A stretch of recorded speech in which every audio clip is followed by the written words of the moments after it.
It started with a name that wasn't called. That was it. No dramatic confrontation. No heated argument in the dugout.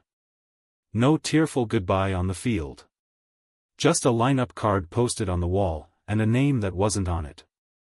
For a man who believed he was still a Dodger in the truest sense of the word, that absence said everything that no one had the courage to say out loud. Evan Phillips read it. The coaches read it. The whole clubhouse read it. And somewhere in that silence, Ryan Rushing read it too. That was the moment his Dodgers career ended. Not with a press conference. Not with a trade announcement at midnight.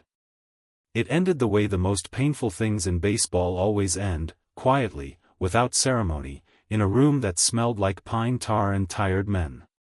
But what came after that silence? That was anything but quiet.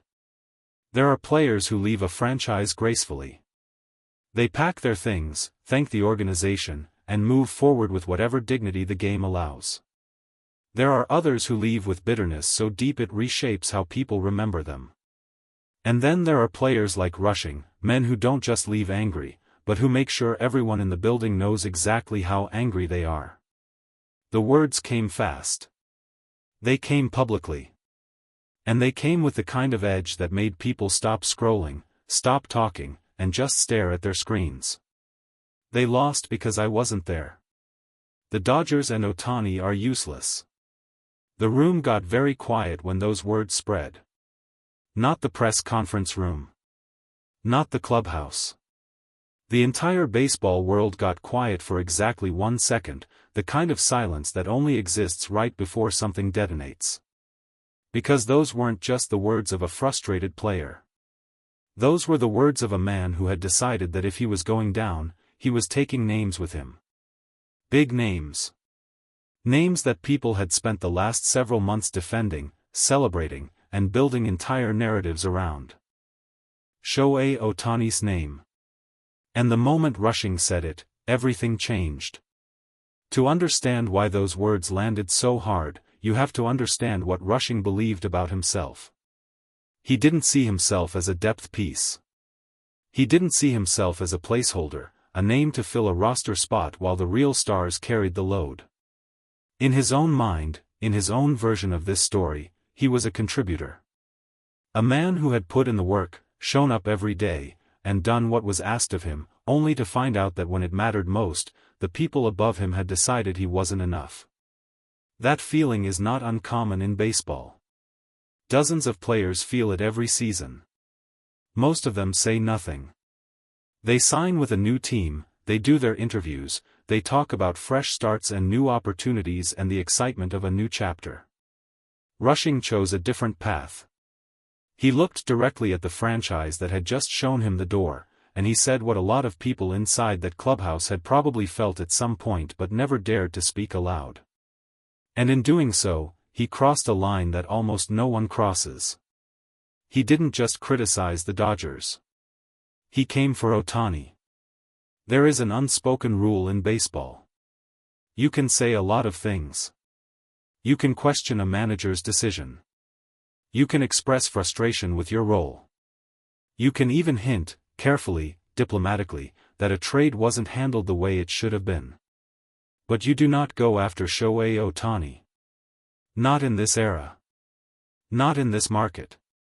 Not in Los Angeles, where Ohtani has become something larger than a player, larger than a contract, larger than a baseball card or a jersey hanging in someone's living room.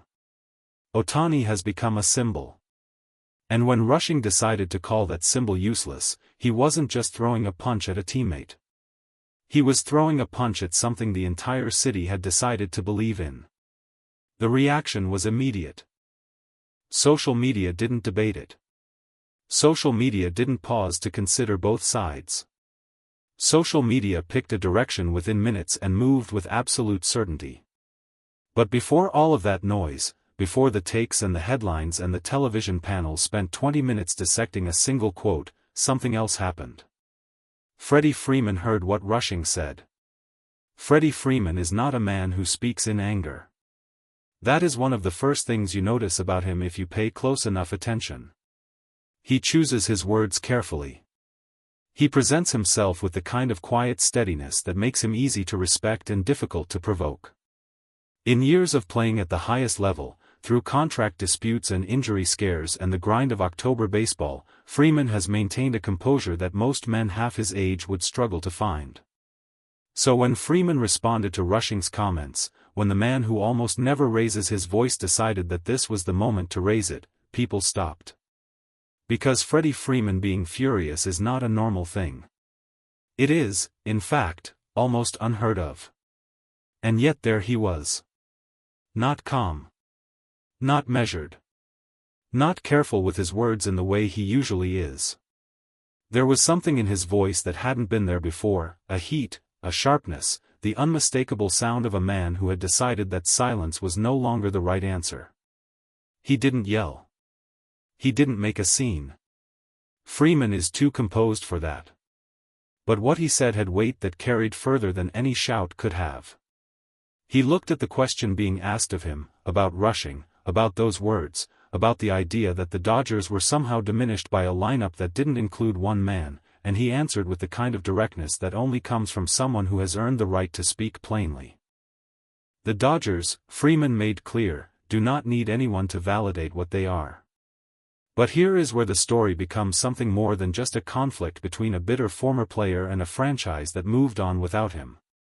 Because Rushing didn't disappear into silence after those words. He didn't walk it back. He didn't issue the soft apology that public relations teams spend their entire careers drafting. He doubled down. He went further. He sat in front of whatever microphone would have him and continued to make the case that the Dodgers had made the worst mistake of their recent history by letting him go. And then the other shoe dropped. The team he signed with became known. And when it did, the irony of everything Rushing had said came into sharp, almost painful focus. The weakest team in baseball. That was where he was going. Not a contender looking for a missing piece. Not a team with October ambitions and a roster built to compete. A franchise that, by almost any measure available, represented the opposite of everything Rushing had just claimed about himself and the Dodgers' mistake. In sports, timing is everything. And the timing of that announcement, landing right behind his most aggressive public statements, turned a story about bitterness into something almost Shakespearean. A man who had proclaimed his own indispensability was headed somewhere that seemed to prove the opposite. The baseball world noticed. It noticed loudly. There is something worth sitting with here, though.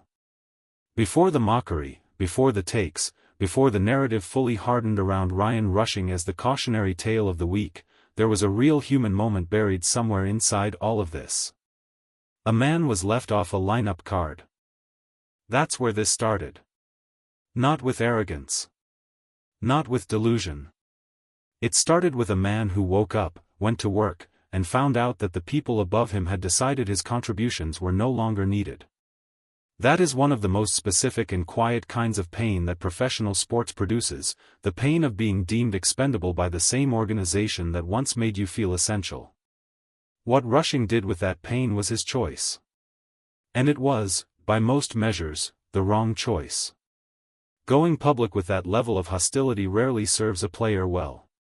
Calling out a teammate of Ohtani's stature almost never ends in the way the speaker hopes. And landing with a struggling franchise immediately after declaring your irreplaceability is the kind of narrative collision that becomes defining.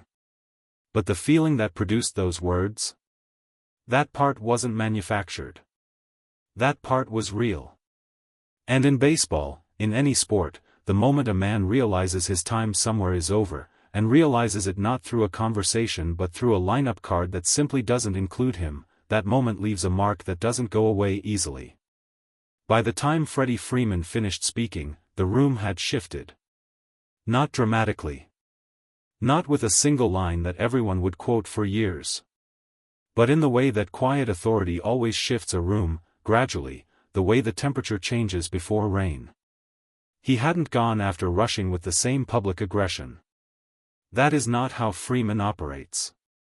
But he had made something clear that the entire Dodgers clubhouse had needed someone to say. The franchise was not diminished. The roster was not empty without one name on a lineup card.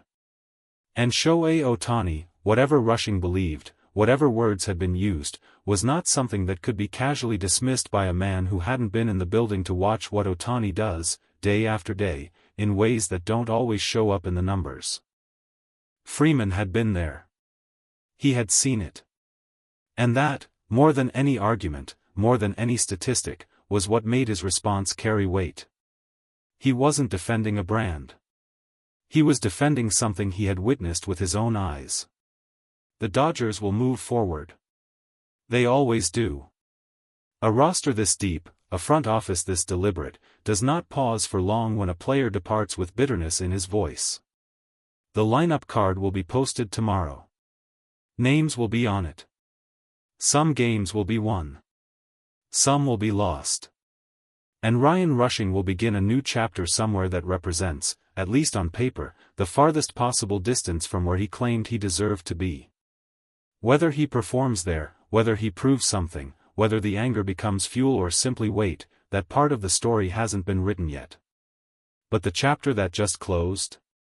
It ended the way these things always end when the wrong words are chosen in the wrong moment. Not with a bang. Not with a home run. Not with a fist clenched on a mound after a sweeper that broke the right way.